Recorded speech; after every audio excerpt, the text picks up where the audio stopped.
Welcome back to my channel. And for today's video, kasama ko ngayon si MINAS. Hi, Ayan. everyone. Kung nagtataka kayo, sino ba to? Pakilala ka naman. Hi, mga subscribers ni Helen. So, ako po si MINAS. I mostly make figure skating and cosplay videos. So, diba? Bihira lang kayo makakita ng YouTuber na figure skater. And I'm so privileged na nakakolab ko siya. Yes. Grabe. Iniisip niyo hindi kami magmamatch. Pero dahil nagko-cosplay kasi siya while figure skating, di ba? Yes. And today, ano nga ba ang ginagawa mo sa channel na to? may dala akong ngayon na makeup items na hindi pa niya alam kung ano yung mga makeup items. Tapos na-try niya gumawa ng look gamit yung mga makeup items na meron. Maraming mga na-intimidate na, hala, di ako magawa ng makeup look kasi baka kulang yung makeup ko. Pero hindi, girl. Kung anong meron ka, i-work natin yon. Yes, so, yes. yan, nandito si Joel kasi nagko-cosplay nga siya and I'm sure makakagawa siya ng cosplay look or kahit nga lang, di lang pang cosplay pang everyday lang. Everyday wedding. Everyday wedding glam. Without any further ado, ipapakita na ni Joel ang kanyang mga makeup items. To start off... That's mga beauty vlogger po. Yes. Vlogger! Siyempre, primer. Ang dala ko yung Quick Effects No Shine Mattifier. Nagdala rin ako ng MAC Strobe Cream. Kasi... Social! May budget! Yes, nakaluwag-luwag. Ang gagamitin ko na foundation, pagka hindi ako nagko-cosplay, mahilig ako sa cushion foundation kasi compact siya, tsaka mas madali siyang i-apply kasi meron na siyang kasamang puff, hindi ka na kailangan magdala ng beauty blender. Ang gamit ko is yung The Face Shop na BB Power Perfection Cushion. Tapos, nagdala rin ako ng concealer. Yung concealer na dala ko is yung Clio na Kill Cover Pro Artist Liquid Concealer. Dala kong shades is 4 and 3. In between ako, pagka yung 4 yung nilagay ko masyadong dark. So, inahalo ko siya sa medyo lighter shade. Yes. Di ba nakaka-pro na yung mixing? Yes. Hindi ko nga alam bakit Yes! Yes! Nichido final...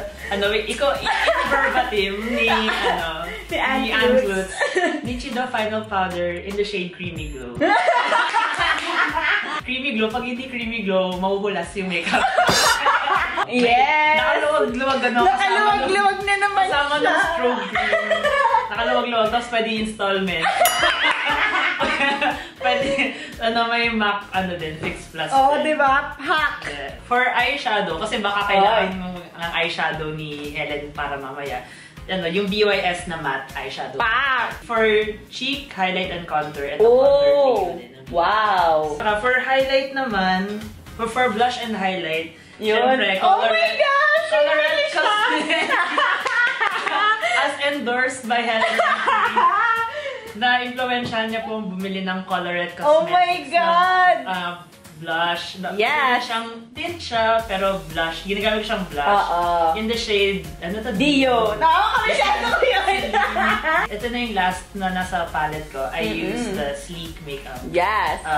Highlighter. As, recommended. As recommended. So, ito yung Cleopatra's Kiss. So, bahala na si Helen sa pag-transform nitong malas kong mukha. Oy, grabe!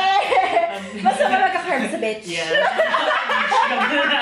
Excited na ako and yeah, let's get Ang started. lahat, no? Syempre maglilinis muna tayo ng kamay. Baka mahabla tayo. Joel. Sa tingin mo ba, ano ba yung mga shortcomings mo when it comes to makeup? Nahihirapan ako sa eye area. Tsaka minsan napapalakas yung blush. Ang hindi mo nalagay sa iyong kit ay ang pangkilay. Oo, hindi ako, yun pa, hindi ako nagkikilay, promise. So, ang gagawin natin, ipe-prep muna natin yung skin niya with his pangmayaman, ahon sa laylayan, Fix Plus. Spray tayo. Ayan, para ma-fresh. And then, sa T-zone lang yan. Sige, so lalagatin siya sa nose area. Anong gusto mo ba sa eyeshadow mo? Yung mga nagki-K-pop na lalaki, eyeshadow sila pero hindi naman super drag queen. So, pag nag-apply ng primer, ano yung usually mong nire-recommend na method?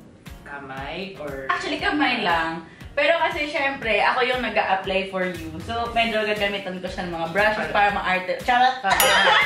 Hindi. Para medyo, alam mo yun. Kasi lalo na sa may eye area. Naglalagay din tayo ng mattifying primer sa under eye. Kasi di ba yun yung madaling mag-crease. So, at least pag minat mo. So, ngayon, mag-a-apply lang tayo ng kanyang foundation using his trusted na cushion.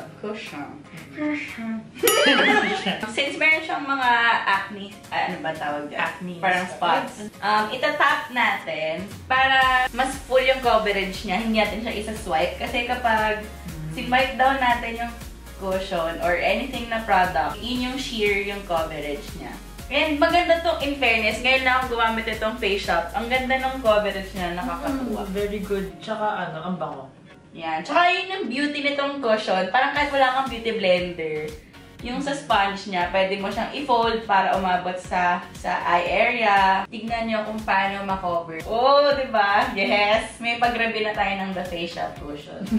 Tsaka glow ng skin. So, i-mix natin yung both na concealers niya. O, diba? Hindi natin kailangan mag-beauty blender.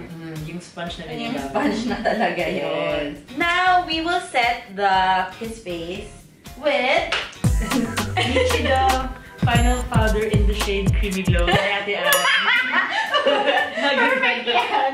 Ngayon lang ako gagamit ng Nichido Final Powder in the shade Creamy Glow. Kailangan kompleto. Oo. Pag hindi kompleto, hindi tatalang. Correct. Pagka nakaluwag-luwag, mag-air spun. Mga Laura Mercilina, mga tipong naka-13th month. Oo. Huwag niyo kakalimutan yung forehead. So, gagamitin natin yung BYN Matte Eyeshadow Palette. Yes. So, first, gagawin natin, isi-set muna natin itong fusion na shade. Yung kanyang eyelid. Using a fluffy brush, gagamit tayo nitong caramel na shade. And then, ilalagay lang natin siya sa buong eyes. Kuha tayo ng smaller na brush. And ilalagay tayo ng darker brown sa kanyang outer corner. Mas marami tayong blending na gagawin ngayon kasi since pang male, ayaw natin na sobrang, alam mo yun, sobrang striking na, naka-eyeshadow ako, ganon. So, kailangan natin siya i-diffuse ng sobra. We just want the shadows. Kunin natin yung wanderer na shade. And ilalagay natin sa under eye niya. And then, kukunin natin yung chocolate ulit with this brush, angled. And then, comes the best part. Ang pinaka magpapakipap sa kanya. Yung eyeliner. So, gagamit tayo na tong angled brush. And i-fix plus natin. Because this is the solution to everything. Tapos, kukuha tayo nitong parang yung middle ng brown and black. Diba? Sobrang ganda na niyang pang-eyeliner.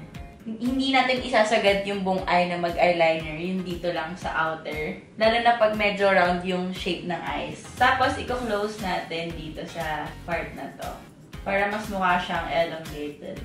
So, yan. Yun yung ating eyes. So, ang ginawa lang natin ay in-eyeliner natin dito lang sa outer ng eyes. Hindi natin bubuin kasi medyo round yung shape ng eyes niya.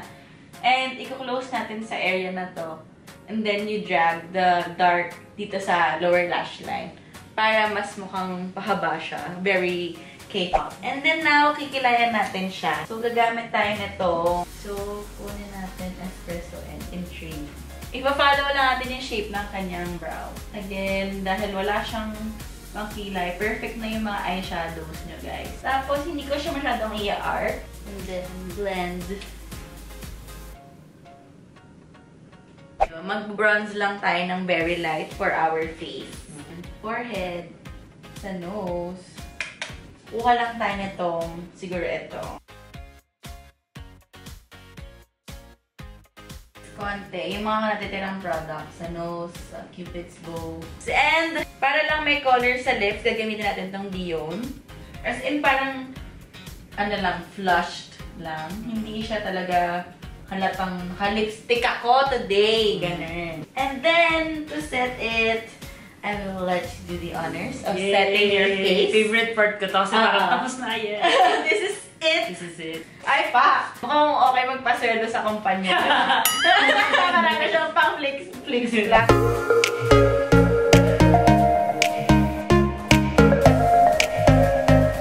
So, this is it, guys. Ito na yung look na makeup. Guys, yung mga gamit lang talaga niya yung ginamit ko para ma-achieve natin tong look na to. And medyo, pagtatabi natin yung peg, na-achieve naman din natin. Sobrang impressed ako sa eyes. Grabe, frustration ko kasi talaga yung eye makeup. And sobrang na-pull off ni Helen ng sobrang ganda. Wow, thank you po sa Nichida final. Marami na talaga ako natutunan today. Ako din. Na-challenge din ako kasi nga first time ko gumawa ng male makeup. K-pop inspired pa. Ayan. So, thank you so much, Joel. And syempre, meron kaming video sa channel niya. Yes. Kwento mo naman. So, since collab video to and since figure skater ako, so tinuruan ko si HelenOnFleek mag-ice skate. Oh my God, guys! So, kung gusto mo siyang makita mag-ice skate, click yung link sa info box, sa info card. Yes, and the description box below. Yes. Diyos ko, hindi ko talaga kakayanin yun. Nakakatawa yung sobra, for sure. Yeah. Thank you so much, Joel. Thank you. I'm so happy nandito ka sa channel ko. Thank you guys for watching, and if you like this video, don't forget to give it a big thumbs up. And don't forget to subscribe to my channel for more videos like this. And syempre, subscribe rin kayo kay Joel para mapanood yung video namin. Ayan. Subscribe, Joel. Saan ka nila makikita? So, you can also check me out on Instagram and on Twitter, JSMinas, and on Facebook, JSMinas Official. Thank you guys for watching, and i-follow nyo rin ako sa social media ko. HelenOnFleek on all my social media, Facebook, Twitter, Instagram. Ayan. Thank you guys for watching, and I'll see you guys on my next video. Bye! See you on his channel! Panoorin niyo yung video namin doon. Sabahan namin kayo doon. Yes! Bye!